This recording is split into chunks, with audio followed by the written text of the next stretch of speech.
चांद पर फतह के लिए आज होगी चंद्रयान 3 की लॉन्चिंग। इसरो 14 जुलाई 2023 यानी आज दोपहर 2:35 पर आंध्र प्रदेश के श्रीहरिकोटा में स्थित सतीश धवन स्पेस सेंटर से चंद्रयान 3 लॉन्च करने जा रहा है। चंद्रयान 3 मिशन के अंतर्गत इसका रोबोटिक उपकरण 24 या 25 अगस्त को चांद के उस हिस्से पर उतरेगा जहां अभी तक किसी भी देश का कोई अभियान नहीं पहुंचा है। इसी वजह से पूरी दुनिया की निगाहें भारत के इस मिशन पर हैं। पहले के मुकाबले इस बार चंद्रयान 3 का लैंडर ज्यादा मजबूत पहियों के साथ 40 गुना बड़ी जगह पर लैंड करेगा। तमाम जानकारी के साथ हमारे साथ जुड़ चुके हैं हमारे संवाददाता राहुल वावेकर और उनके साथ मौजूद हैं स्पेस साइंटिस्ट श्री राम श्रीवास्तव जी। राहुल जी, चंद्रयान 2 की आंशिक सफलता के बाद भारत और भारतीय वैज्ञानिक एक बार फिर चंद्रमा की ओर अपने मिशन चंद्रयान 3 के जरिए बढ़ चले हैं। क्या कहेंगे आप, क्या है मकसद चंद्रयान 3 का? जी बिल्कुल, कर्णिका, पूरे देश दुनिया की निगाहें इस समय भारत पर हैं और 2:35 पर जब भारत का मिशन चंद्रयान लॉन्च होगा, उस दौरान सभी ये कहें कि न केवल देशवासी बल्कि विदेश के जो लोग हैं उनकी भी निगाहें भारत पर रहेंगी कि आखिरकार भारत का जो चंद्रयान 3 मिशन है वो किस तरह से लॉन्च किया जा रहा है और इसकी क्या सफलता रहती है। कुल मिलाकर ये बताएं कि मिशन चंद्रयान 2 की असफलता जो हुई थी, ये कहें कि अंतिम समय में जो संपर्क टूटने के कारण जो मिशन अपना पूरा नहीं कर सका था चंद्रयान, उसके बाद यहाँ इस मिशन को लेकर जिज्ञासाएं जो हैं वो काफ़ी ज़्यादा बढ़ी हुई हैं, उत्सुकता बढ़ी हुई है और यही कारण है कि काफ़ी बेसब्री से इस पल का इंतज़ार किया जा रहा है जब भारत का ये जो मिशन चंद्रयान 3 है वो लॉन्च होगा। हम पूरे मिशन को लेकर यहाँ पर space scientist doctor Shriram Srivastava ji से बात करेंगे कि आखिरकार कितना इम्पोर्टेंट है, क्या इस पूरे मिशन के दौरान होगा और किस तरह से जो तब्दीलियाँ की गई हैं मिशन चंद्रयान 2 से थोड़ा सा अलग है ये मिशन चंद्रयान 3, तो क्या इसमें तब्दीलियाँ की गई, तमाम मुद्दों पर हम सर से बात करेंगे। सर, बहुत बहुत स्वागत है आपका। ये जो मिशन है सर कितना इम्पोर्टेंट है और अब चूँकि कुछ घंटे शेष बचे हैं, ऐसे में कितनी उत्सुकता है इसको लेकर? इसको लेकर बहुत उत्सुकता है और पूरा देश इस पर अपने उम्मीदें गड़ाए हुए हैं कि चंद्रयान 2 की जो आंशिक असफलता मिली थी उसका सबसे महत्वपूर्ण कारण ये था कि अंतिम क्षण में जब हमारा जो प्रोब था वो चंद्रमा की सतह से 2.5 किलोमीटर ऊपर था, तभी उससे संपर्क टूट गया था। तो वैज्ञानिकों ने उसका काफ़ी गहराई से अध्ययन करके इस बात का पुख्ता प्रमाण इकट्ठा कर लिया है कि इस बार वो सॉफ्ट लैंडिंग करेगा, जगह छांटेगा समतल जगह पर और वहाँ पर जाकर आराम से, जिस तरह से पंछी अपने पंख पसार कर बैठ जाते हैं, ऐसे वो वहाँ लैंड कर लेगा। और इसमें और चंद्रयान 2 में बहुत अंतर इतना है, चंद्रयान 2 का एक ऑर्बिटल था जो अभी भी चारों तरफ घूम रहा है, इसमें वो ऑर्बिटल नहीं है, इसमें एक लैंडर है और रोवर है। जो पुराना विक्रम रोवर काम नहीं कर पाया, कुछ दिन तक जिंदा रहा, लेकिन वो जो हमने जिस मिशन से उसको भेजा था, क्यों हमारा उद्देश्य इस समय वहाँ की सतह का जो रासायनिक संरचना है उसका पता लगाना है, वहाँ जो जैसे ज़मीन पर भूकंप आते हैं, वहाँ मून क्वेक आते हैं, उसका पता लगाना है, वहाँ पर जो धरती की पर जैसे धूल जमी रहती है मिट्टी, ऐसी चंद्रमा पर जो मून डस्ट है उसमें सूरज की सीधी किरणें पड़ती हैं, तो वो जिस तरह से अगर अपन नायलॉन के कपड़े पर हाथ रगड़कर देखेंगे तो उसमें बिजली की जो एक स्पार्किंग होता है, इस तरह का वहाँ उस धूल से जैसे ही आप जाएंगे हर चीज़ से वो चिपक जाती है और स्पार्किंग होने लगता है। तो उसका क्या रहस्य है, और वहाँ पर पानी की खोज तो हमने चंद्रयान 1 से कर ही ली थी, लेकिन क्रेटर्स में वहाँ बर्फ़ भी जमी हुई है, इस बात की पुख्ता जानकारी मिल गई है।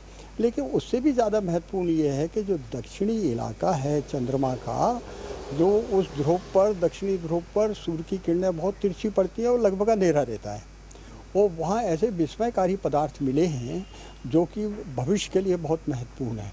और यही एक कारण है, चाहे रूस हो, चाहे अमेरिका हो, चाहे चीन, सब में अब चंद्रमा पर सबसे पहले कौन पहुँचेगा, वहाँ जाकर अपनी बस्ती कौन बनाएगा, अधिकार कौन करेगा, इसकी होड़ मची हुई है। उसका कारण ये है कि चाइना ने जो अपना यान भेजा था, रोबोट भेजा था, उसने वहाँ से जो सैंपल इकट्ठे किए, उनकी जो जांच की गई तो उसमें चेंगियान नाम का एक जो मेटल उन्होंने वहाँ डिटेक्ट किया है, जो कि जो रसायन शास्त्र की पीरियोडिक टेबल में उसका सांकेतिक नाम वाई दिया गया है। उस तरह की संरचना अभी तक नहीं पाई गई थी। ये 10 माइक्रोन का सिंगल क्रिस्टल है, ट्रांसपेरेंट है, कलरलेस है। लेकिन इसकी खासियत ये है कि इसमें हीलियम 3 नाम का आइसोटोप भरा हुआ है। और हीलियम 3 नाम का आइसोटोप जो है ये रेडियोधर्मी तो नहीं होता, जैसे यूरेनियम होता है, प्लूटोनियम होता है, दूसरे पदार्थ जिनसे अल्फ़ा बीटा गामा रेज निकलती रहती हैं, जो कि मानव शरीर के लिए हानिकारक है। फिलहाल हम जो है प्लूटोनियम या यूरेनियम को उनको जला करके, उनको जो फ्यूज़न करके, हम जो फिशन करके, माने उनको विखंडित करके जो ऊर्जा उत्पन्न करते हैं, जैसे एटम बम में होती है, उनसे हमारी परमाणु भट्टियाँ चलती हैं। और भविष्य के लिए जो कोयले से जलाकर बिजली पैदा की जा रही है, उससे जो है क्लाइमेट ख़राब हो रहा है, कार्बन डाइऑक्साइड बन रही है, समुद्र का सी लेवल बढ़ता जा रहा है। तो हमको ग्रीन एनर्जी की तरफ अगर जाना है तो ये न्यूक्लियर एनर्जी ही एकमात्र उसका विकल्प हो सकता है भविष्य के लिए। और इसके लिए ये हीलियम 3 इसलिए बहुत लाजमी है, जो कि ये किसी ज़माने में धरती के पेट में भी था, लेकिन वहाँ से निकलकर ये एटमॉस्फेयर में चला गया। और आज चंद्रमा पे अरबों साल से वहाँ पर ये विपुल मात्रा में है, वहाँ एटमॉस्फेयर नहीं है, वो कहीं जाने का इसका रास्ता नहीं है।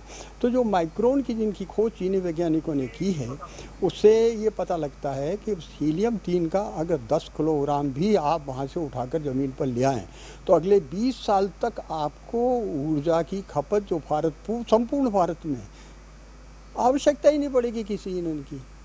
और यही एक कारण है आज दुनिया के जितने भी सक्षम देश हैं, जापान है, उन्होंने भी अपना प्रोब बम भेजा है, यूरोपियन स्पेस एजेंसी है, और सभी जो हिम्मत कर सकते हैं, पहुंच सकते हैं, जिनके पास इतनी तकनीकी व्यवस्था है, वो वहाँ जाकर रासायनिक परीक्षण कर भविष्य में वहाँ पर अगर वहाँ स्पेस स्टेशन बनाएंगे, मून स्टेशन बनाएंगे, तो कैसा होगा, एस्ट्रोनॉट कैसे रहेंगे, मानव शरीर पर उन पर क्या असर होगा। क्योंकि यहाँ से तो हम ईंट, गारा, पत्थर, कंक्रीट ले नहीं जा सकते हैं, हमको वहीं की मिनरोलॉजी को स्टडी करना पड़ेगा। और ये प्रारंभिक स्टडी करने के लिए हमारा चंद्रयान 3 बहुत महत्वपूर्ण है, क्योंकि इसका जो मॉड्यूल है वो वहाँ सॉफ्ट लैंडिंग करा देगा, और फिर वहाँ से एक रोबोट निकलेगा। वो रोबोट जो है हालांकि ज़्यादा समय काम नहीं करेगा, 15 घंटे ही काम करेगा, लेकिन उस 15 घंटे में वो वहाँ पर लेज़र किरणों से उसको टक टक करके खोज करके उसकी भाप को निकाल करके उसका केमिकल एनालिसिस कर लेगा। ऐसा स्पेक्ट्रोस्कोपी, इस तरह के करीब 15 विशेष उपकरण लगे हैं जो कि उसके सॉफ्ट लैंडिंग के लिए ज़रूरी हैं। पहले ये पता लगा था कि पहले हमारे जो चंद्रयान 2 था उसमें 5 जो थे बूस्टर लगे हुए थे, इंजन्स लगे थे, इसमें सिर्फ 4 ही लगे हैं।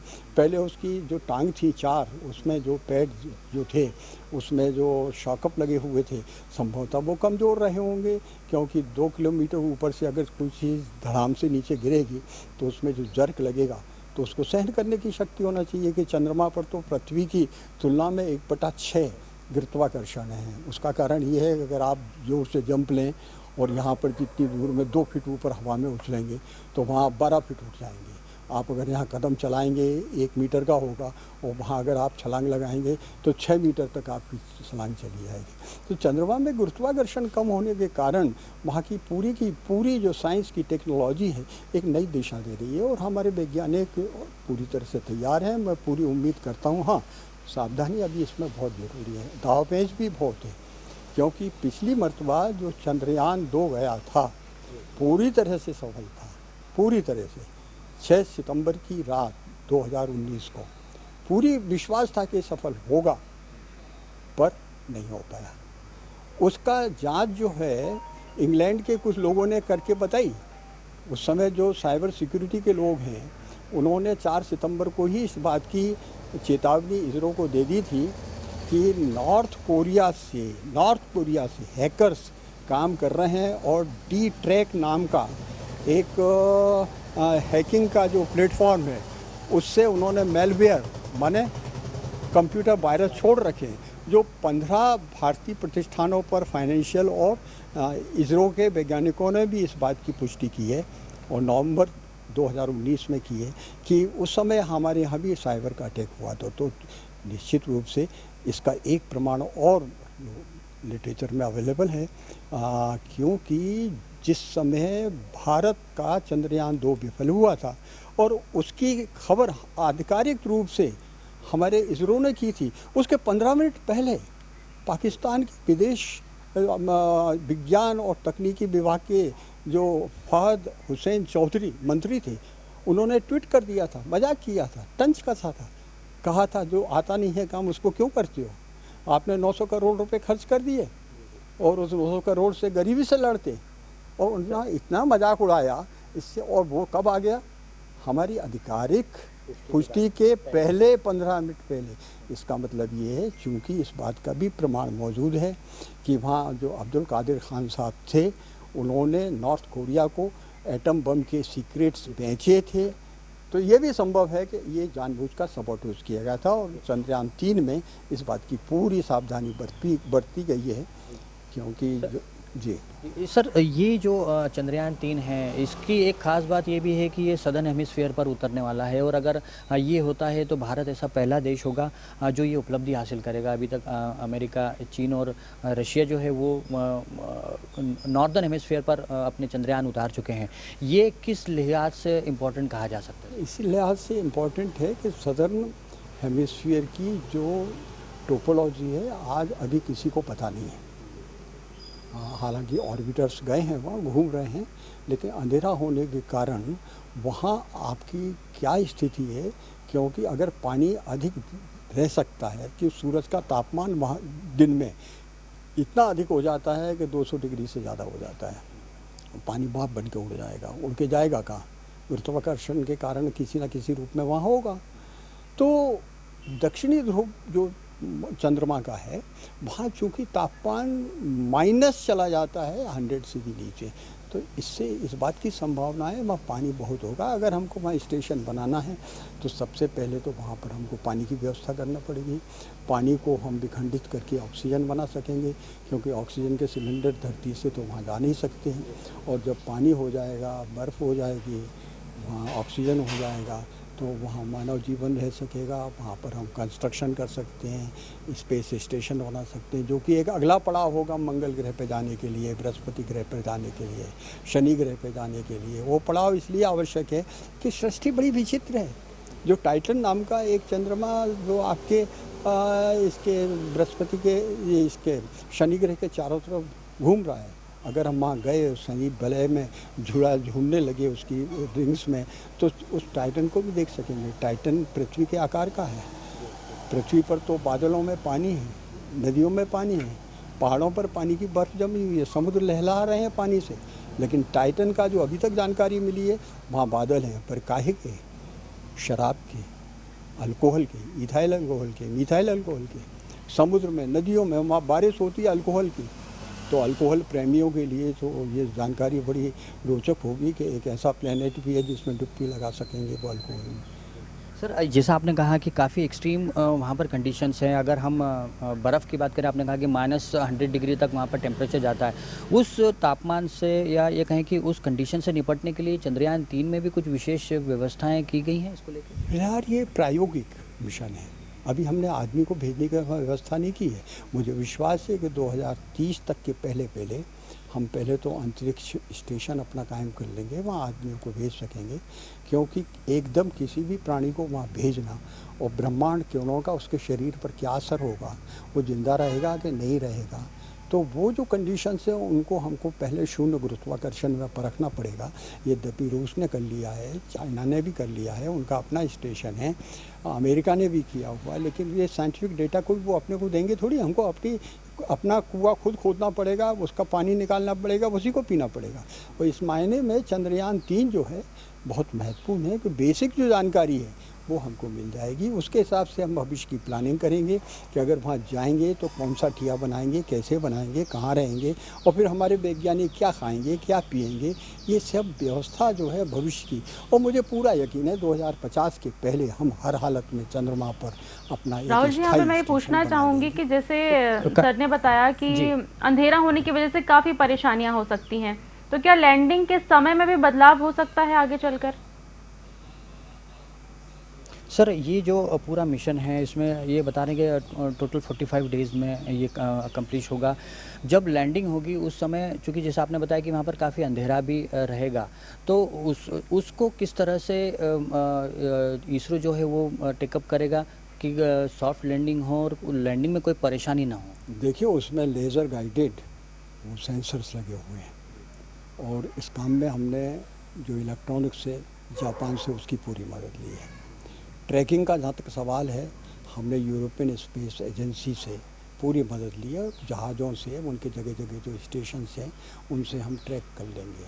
अब 45 डेज़ तो इसलिए लग रहे हैं कि जल्दबाजी करने में गड़बड़ होती है। जैसे ही हम इसको हमारे चंद्रयान 3 की रॉकेट को ज़मीन से 2:35 पर आज छोड़ेंगे तो वायुमंडल के बाहर जाने के पहले ही बहुत सारे व्यवधान हैं। सबसे बड़ा व्यवधान तो स्टारलिंक सैटेलाइट एलन मस्क वाले हैं, उनकी संख्या 6000 से ज़्यादा हैं छोटे से, लेकिन तेज़ गति से कोई चीज़ जा रही हो उसके पीछे में एक थोड़ी कांच की गोली भी आ जाएगी तो गड़बड़ होगी। तो जो स्पेसिफिक कैलकुलेशन से हमको इन व्यवधानों से बचाकर उसको ऊपर ले जाना है। फिर वो जियो स्टेशनरी ऑर्बिट में घूमेगा, धरती के चारों तरफ घूमेगा। जैसा कि आप जानते हैं, धरती गोल है, एक वृत्ताकार चक्कर होता है और उस चक्कर में एक केंद्र होता है और फिर ये धरती के चारों तरफ जो उपग्रह घूमते हैं वो अंडाकार घूमते हैं। अंडाकार के 2 उसमें फोकस होते हैं। तो धरती का एक केंद्र होते हुए इलिप्टिकल ऑर्बिट में हमारा ये चंद्रयान 3 का वाहन घूमेगा और फिर हम धीरे धीरे इसकी गति बढ़ाकर उसकी जो एपीसेंटर है यानी जो इलिप्स है उसको पतला करते जाएंगे, एपोजी बढ़ाते जाएंगे, दूरस्थ लंबाई बढ़ाते जाएंगे और एक स्थिति ऐसी आएगी जहां से हम इंजन दाग करके उसको सीधा चंद्रमा की ओर निशाना कर सकते हैं। वो बड़ा क्रिटिकल समय होता है। 1 मिलियंथ ऑफ ए सेकेंड की भी अगर चूक हो जाएगी तो वो सीधा चंद्रमा पे जाके टकरा सकता है, लेकिन हमको उसको टकराना भी नहीं है। चंद्रमा से 100 किलोमीटर के ऊपर भी नहीं छोड़ना है उसको। करेक्ट 100 किलोमीटर पर पहुंचकर वो चंद्रमा के जो गुरुत्वाकर्षण के केंद्र में आकर उसकी गति इतनी हो जाएगी कि वो चक्कर लगाने लगेगा। जब वहाँ चक्कर लगाने लगेगा, जब 2-3 चक्कर लगाने के बाद जब इस बात की पुष्टि हो जाएगी कि वो सही ऑर्बिट में है, तब हमारे बूस्टर को हम चालू करेंगे और लैंडर को नीचे उतारेंगे। वो क्षण 8वां, 9वां और 10वां जो चरण, चूँकि तो कुल 10 चरण में ये पूरा मिशन चंद्रयान हो रहा है, तो 8वां, 9वां और 10वां चरण जो है, चूँकि लैंडिंग से ठीक पहले वाले ये चरण हैं, ये सबसे ज़्यादा क्रूशल रहेंगे। उस दौरान काफ़ी लास्ट जो चरण है वो सबसे ज़्यादा क्रूशल है, क्योंकि उसमें हमको चारों जो हमारे थ्रोटल लगे हुए हैं, जैसे एक गुब्बारा होता है उसकी हवा निकाल दो तो गुब्बारा हवा में झूलता है ना, ऊपर उठने की कोशिश करता है। तो गुरुत्वाकर्षण का जो इनिशियली जो उसकी वेलोसिटी है, गति है, उसको कम करने का तरीका वही है कि नीचे से हम रॉकेट इंजन चालू करेंगे और उतना दबाव क्रिएट करेंगे कि ये धीरे से जाकर बैठ जाए। तो वो क्षण बहुत महत्वपूर्ण है। वो जो आर्टिफिशियल इंटेलिजेंस का यूज़ करके सेंसर लगा कर ऐसा कंट्रोलिंग किया गया है कि वो वहाँ जाकर सेफ लैंडिंग करेगा, सुरक्षित जगह ढूंढ लेगा। 1.5 किलोमीटर के एरिया में कहीं कोई गड्ढा तो नहीं है, कोई बड़ा पत्थर तो नहीं है, नहीं तो चारों पैर में से एक पैर जो पत्थर पर टंग गया तो वो तिरछा हो जाएगा। तो सबसे पहले तो वहाँ जाकर वो ढूंढेगा, देखेगा, जब पता लग जाएगा हाँ ये जगह ठीक है, तो वहाँ जाकर वो ठीक से बैठ जाएगा। तो ये हाईली टेक्निकली एडवांस टेक्नोलॉजी है, इसमें सभी संभव प्रयास कर लिए गए हैं। और ये जो पूरी टेक्निक जो इसमें यूज़ की जा रही है, टेक्नोलॉजी यूज़ की जा रही है, पूरी तरीके से स्वदेशी है, ये भी एक काफ़ी महत्वपूर्ण विषय है। देखिए, स्वदेशी तो आज की तारीख में आप जो ये माइक पकड़े हुए हैं ये भी नहीं है। कारण ये है कि हमको अपना जो एक्चुअल काम है, मिशन का काम, वो हमारा अपना है, लेकिन उसकी मदद के लिए जिन चीज़ों की अच्छी से अच्छी ज़रूरत पड़ेगी और जहाँ मिलते होंगे वहाँ से हम लेंगे। और यही एक कारण है हमने इलेक्ट्रॉनिक्स के लिए जापान से मदद ली, हमने ट्रैकिंग के लिए जो है यूरोपियन स्पेस एजेंसी से लिए, और हम जो है कुछ डेटा जो है नासा से भी शेयर करेंगे, क्यों नासा और हमारे संबंध इतने अच्छे हैं कि हमने नासा के बहुत से जो है सैटेलाइट छोड़े हैं। और इस मामले में हमारा जो टेक्निकल नो हाउ है वो एक तो इंजन का है, एक प्लानिंग का है, आर्टिफिशियल इंटेलिजेंस का है, और हमारे कंप्यूटर का जो प्रोग्रामिंग है, सॉफ्टवेयर है, उसका हमारा अपना परफेक्शन है। तो कुल मिलाकर कर्णिका काफ़ी ज़्यादा एक्साइटमेंट है इस पूरे मिशन को लेकर। ख़ास तौर से जो तब्दीलियां की गई हैं मिशन चंद्रयान 2 में जो गड़बड़ियाँ हुई थी या ये कहें कि जो गलतियाँ हुई थी उसको सुधार किया गया है स्पेस साइंटिस्ट ने, और इसरो ने काफ़ी ज़्यादा इसमें काम किया है और ये सुनिश्चित किया है कि जो मिशन चंद्रयान 2 में अंतिम समय में जो गड़बड़ियाँ हो गई थी, ये कहें कि जो विफलता हाथ लगी थी वो इस बार ना हो और बिल्कुल सुरक्षित लैंडिंग जो है वो मिशन चंद्रयान 3 की हो, और इसके लिए तमाम तरह की जो तब्दीलियाँ ये कहें कि जो भी आवश्यकताएं थी वो इस चंद्रयान 3 में जोड़ी गई हैं। जैसा डॉक्टर श्रीवास्तव ने बताया कि इस पूरे मिशन की काफ़ी ये कहें कि इसका जो इस मिशन के तहत जो भी जानकारियां मिलेंगी वो आने वाले भविष्य में काफ़ी ज़्यादा मददगार साबित होंगे। खासतौर से अगर हम एनर्जी लेवल की बात करें तो एक एनर्जी का एक बड़ा सोर्स जो है वो सब पूरी दुनिया को मिल सकेगा, और इसके अलावा अगर चांद पर कोई बस्ती बसाई जाती है तो वहाँ पर किस तरह का माहौल रहेगा, किस तरह से कंस्ट्रक्शन होगा, किस तरह से वहाँ पर सुविधाएं जुटाई जा सकती हैं, ये तमाम तरह के जो पहलू हैं उसकी स्टडी जो है वो अब इस चंद्रयान 3 के ज़रिए हो सकेगी। तो ऐसे में यही कारण है कि सबसे ज़्यादा उम्मीदें इस पूरे मिशन से लगाई जा रही हैं। राहुल जी, मैं यहाँ पे ये पूछना चाहूँगी कि जैसे 4 देशों द्वारा पहले भी प्रयास किए गए हैं सॉफ्ट लैंडिंग की सफलता को लेकर, लेकिन उसका दर सिर्फ 52% ही रहा है। तो कहा जा रहा है कि सफलता की उम्मीद 50% ही करनी चाहिए, इसको लेकर क्या कहेंगे आप? सर, सॉफ्ट लैंडिंग की जो ये कहें कि उसकी सफलता का जो प्रतिशत है वो तकरीबन 52% है ना। 50% ही हम मान लें कि ना आधा उसमें सॉफ्ट लैंडिंग की सफलता जो है वो होती हैं। ऐसे में कितना चुनौतीपूर्ण हो गया है यहाँ पर ये सॉफ्ट लैंडिंग की जो कोशिश है, जो प्लानिंग है इंडिया की? 100% रहेगा, क्योंकि मेरे बहुत से विद्यार्थी वहाँ काम कर रहे हैं। मुझे मालूम है जो टेक्निक वो यूज़ कर रहे हैं उसके हिसाब से असफल होने का कोई कारण नहीं है। असफल होने का सिर्फ एक ही कारण हो सकता है, एक तो पृथ्वी के चारों तरफ इतना स्पेस में कचरा है, इतना अधिक कचरा है, कहीं उसमें से कोई पिंड, उल्का पिंड, मीटियोर आकर न टकराए, जिसकी संभावना बहुत कम है। दूसरा जो संकट आ सकता है वो पाकिस्तान जैसे देशों की हरकत, जो नॉर्थ कोरिया से उन्होंने साइबर अटैक की आपने बात, साइबर अटैक, तो हालांकि उसकी तैयारी कर ली गई है, पर इसके बाद भी अनहोनी तो अनहोनी होती है, कब हो जाए कुछ नहीं कह सकते। पर मुझे पूरा यकीन है, विश्वास है, और मैं एडवांस में हमारे सभी साइंटिस्टों को बधाई देना चाहता हूँ कि उनका मिशन सक्सेसफुल होगा, पूरी तरह से सफल होगा, और निश्चित ही आज से 45 दिन बाद आप जो है थाली बजाकर उनका स्वागत करेंगे, और हमारे वैज्ञानिकों पर हमको गर्व है, क्योंकि मैं उस दिन से जुड़ा हूँ इस मिशन से, इस तरह के मिशनों से, कि मैं स्वयं 1988 में इसरो में अपनी गुरुत्वीय विकृति का research paper expert review panel के सामने पेश करने गया था। उसमें हमारे भारत रत्न अब्दुल कलाम साहब भी मौजूद थे। मुझे मालूम है, अच्छी तरह मालूम है, हमारे देश ने जो पहला रॉकेट छोड़ा था वो साइकिल पर ले जाकर छोड़ा था, और आज हम अपने रॉकेट पर अमेरिका और रूस के सैटेलाइट्स को अपने कंधों पर रखकर अंतरिक्ष में छोड़ते हैं। तो प्रगति सराहनीय है। देखिए, हर असफलता में सफलता की कुंजी छुपी रहती है, इसलिए निराश होने की ज़रूरत नहीं है। आपने देखा होगा चंद्रयान 2 में भी हमारे प्रधानमंत्री ने सिवान साहब की कैसी पीठ थपथपाई थी, वो तो रो दिए थे। हालांकि रोने की ज़रूरत नहीं थी, ये तो अटेम्प्ट है, और पहले अटेम्प्ट में हमने देखिए मंगल ग्रह पे पहुंचे थे ना। तो हम अपने वैज्ञानिकों पर, अपनी तकनीक पर, हमारी टेक्नोलॉजी पर अविश्वास क्यों करें? आज भी नासा में जितने वैज्ञानिक काम कर रहे हैं 30% भारतीय मस्तिष्क है। पूरी दुनिया इसका लोहा मानती है। जब वहाँ मानती है तो हमको अपने इन लोगों पर अविश्वास करने का कोई कारण नहीं है।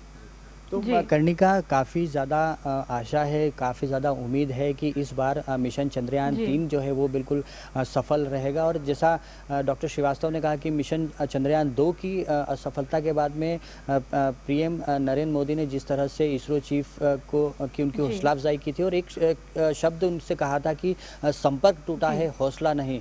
ये काफ़ी ज़्यादा प्रेरणादायी शब्द थे।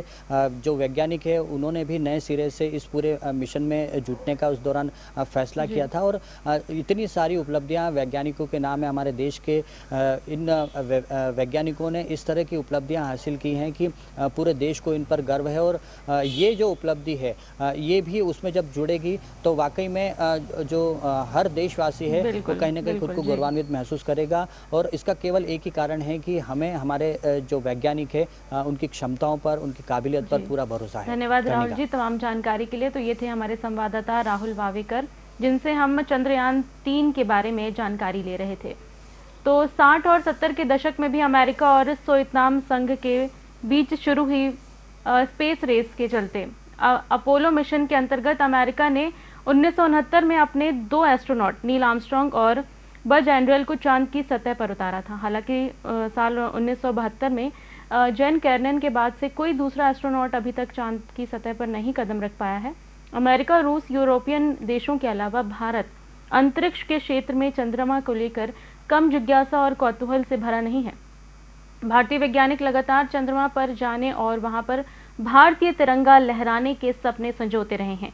चौथी अंतरिक्ष महाशक्ति बनने की ओर भारत चल पड़ा है। वहीं चंद्रयान 3 की कामयाबी के बाद इतिहास बदल जाएगा। चंद्रयान 3 मिशन इंसानी जिज्ञासा का प्रतीक और बदलते भारत की तस्वीर को बयां करेगा। यही नहीं, चंद्रयान 3 ग्लोबल स्पेस रेस में भारत की अलग धमक को मजबूती देगा। वक्त है एक छोटे से ब्रेक का, जल्द हाजिर होंगे। लगातार खबरों के लिए देखते रहिए डिजियाना न्यूज।